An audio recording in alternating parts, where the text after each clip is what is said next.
সংবিধান রচনা করেছিলেন আর যে ড্রাফটিং যে কমিটি হয়েছিল সেই গণপরিষদে কি ছিলেন? ড্রাফটিং কমিটির সভাপতি ছিলেন।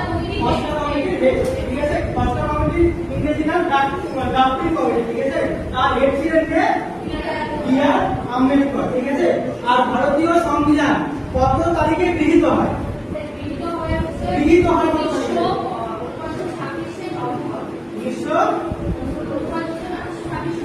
1949 সালে 26শে নভেম্বর সংবিধান কি পার্লামেন্টে গৃহীত হয় আর কার্যকর হয় 1901 বছর পরে, তার পরের বছর মানে 1950 26শে জানুয়ারি, ঠিক আছে? এটা মাথায় গৃহীত হয় আলাদা ডেট, আর যেদিন কার্যকর হয় কার্যকর ডেটটা কিন্তু